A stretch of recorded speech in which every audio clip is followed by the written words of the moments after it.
Elena a accepté de travailler avec toi temporairement. Ce n'est pas une secrétaire. Oui, ça je le sais, tu n'as pas à le répéter. Ce que je ne comprends pas, c'est pourquoi d'abord tu me la mets comme assistante et après tu me l'enlèves comme ça. Moi, j'avais déjà élaboré des plans pour qu'on travaille ensemble. Vous êtes ma main droite. À ce que je vois, c'était une erreur qu'elle travaille avec toi, n'est-ce pas? Non, au contraire, c'était ce qu'il fallait. L'erreur, c'est qu'on la transfère. Mariano, le conseil a passé un accord avec Elena.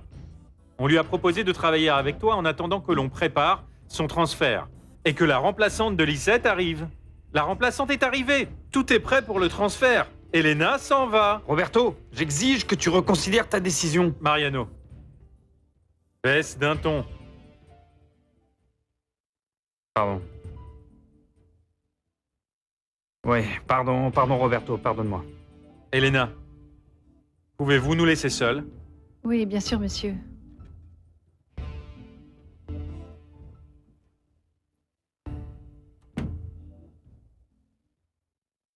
Oui, permettez-moi une seconde, s'il vous plaît. Qu'est-ce qui se passe, Elena? Comment ça a été?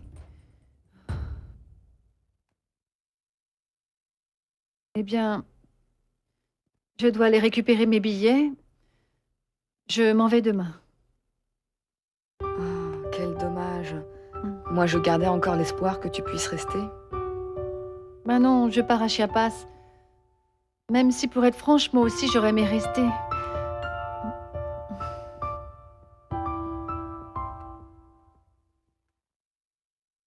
Oui, c'est confirmé, madame. Oui, demain, elle part à Chiapas. Est-ce que c'est sûr, Susanna? Oui, elle vient de me le dire. Elle me l'a dit elle-même. Merci. Oui, merci 1000 fois. Je ne peux pas entrer dans les détails, Mariano, mais il faut que tu comprennes qu'Elena ne peut pas rester. Elle aurait beaucoup de problèmes. Bon, mais à quel point ces problèmes sont-ils graves? Nous pourrions peut-être l'aider. Non, on ne peut pas. Roberto, tu as été à la tête du conseil depuis plusieurs années. Tu connais la jante administrative, la jante industrielle, la jante financière. Tu peux faire quelque chose. Tu sais très bien qu'une assistante comme Magdalena Linares, on n'en trouve pas tous les 4 matins. Elena, elle s'appelle Elena Olivares. Mais je m'en fiche comment elle s'appelle. Tu ne devrais pas. Écoute, Roberto, le plus important, c'est que c'est une femme audacieuse, intelligente, travailleuse. Elle connaît les récolteurs et même les exportateurs. Elle a le monde du café dans sa tête. Et tu vas l'envoyer où? À Chiapas? Dans un comité subrégional? Pour un travail de secrétariat? S'il te plaît, Roberto, c'est un vrai gâchis, c'est une injustice. Cette injustice a un nom, Mariano. Sanchez Zambrano.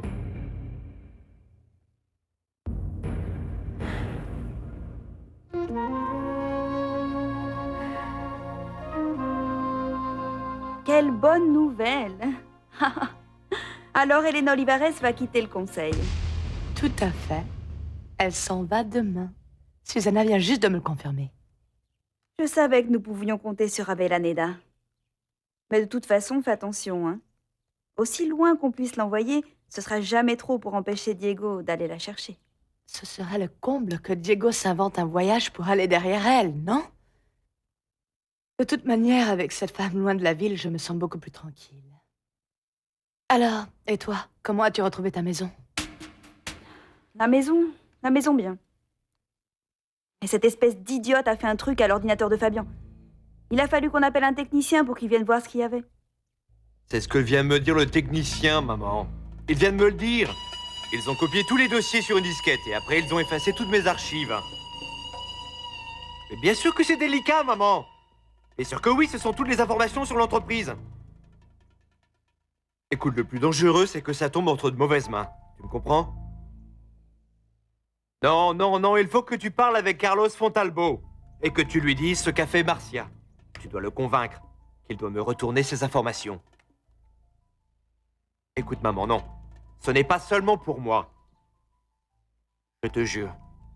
Je te jure que cette fois, c'est toute la famille. Toute la famille est concernée.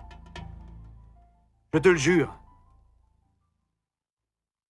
Elena a des problèmes personnels avec la famille Sanchez-Zambrano, spécialement avec les femmes. Elles sont même allées jusqu'à exiger de moi que je la renvoie. Elles ont fait pression. Tu comprendras que je ne peux pas m'aventurer ni lui faire courir de risques avec ce genre de situation. Je ne veux pas de problème à l'intérieur du conseil. Même pas pour une femme tellement spéciale? Roberto, quand je t'ai connu, tu n'avais aucune peur d'affronter ce type de situation. Ou alors, explique-moi, pourquoi le président du conseil mexicain du café doit faire plaisir à la famille Sanchez Zambrano?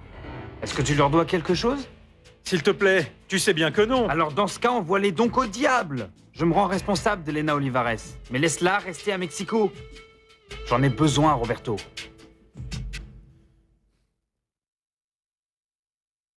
Me dis pas que c'est vrai. À Chiapas? C'est une super nouvelle, Bérénice. Tu vois, je te l'avais dit que la seule chose à faire était d'être un peu patiente. Et Diego est au courant? Je ne sais pas, j'imagine que oui. De toute façon, il va se renseigner. J'aimerais vraiment voir sa réaction quand il apprendra. Je préfère ne pas le savoir. Moi, je te recommande de continuer à garder un œil sur lui. Parce que dans un moment de désespoir, il pourrait chercher à la revoir. Et au fait, il est où là? À son bureau? Fais attention. Ne le laisse pas seul.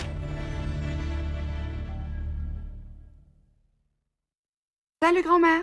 Est-ce que tu sors, Daniela? Oui, je vais voir si je peux m'inscrire à un cours de comédie. Un cours de couture? De théâtre, grand-mère.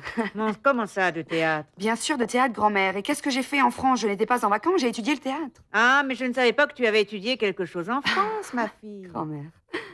Tu sais, je ne peux pas passer toute ma vie enfermée ici. Je vais m'inscrire à un cours d'improvisation, quelque chose qui a à voir avec ce qui me plaît. Pourquoi tu me demandes? Toutes les choses que tu fais sont tellement bizarres. Puisque Diana était partie, j'avais imaginé que tu allais être un peu avec moi. Nous sommes seuls, ma fille. Tu ne veux pas m'accompagner à... Voyons à quoi, grand-mère? À faire du shopping? À prendre le thé? À discuter avec les femmes des exportateurs? À acheter de la laine pour faire du tricot? Tu as raison, ma petite fille. Tu sais quoi? Toi et moi, nous avons beaucoup trop d'années de différence. Et en fait, très peu de choses en commun.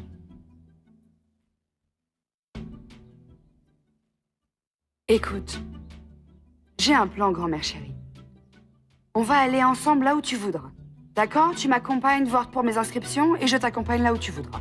Pour les cours de théâtre, Oui? moi j'aurais plutôt pris des cours de mécanique ou alors de grand-mère, couture. on y va. Allons-y, allons-y, Oui. je t'accompagne. Oui, et tu sais quoi? De là, on ira au ciné. Non, non, non, non, non, au théâtre. Voyez ça, au théâtre. Oui, On se fait une escapade toutes les deux. on et y après, va. tu sais où tu vas m'emmener, grand-mère?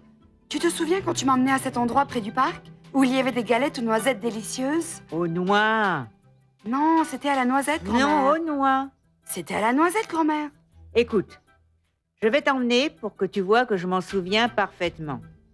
Et là-bas, ils servent aussi un thé à l'orange et à la cannelle, que tu as toujours adoré. Délicieux. Grand-mère, oui, on y va, tu m'emmènes? Bien sûr que oui. Écoute, Viens, Dis-moi, qu'est-ce qu'il y a? grand-mère. Je veux te dire une chose que je crois que tu n'as pas compris. Peut-être que l'on pense différemment ou que quelquefois on ne se comprend pas. Mais je t'aime beaucoup, grand-mère. Je t'adore. Je t'admire, grand-mère. Ma petite fille chérie. Merci. Merci de me le dire.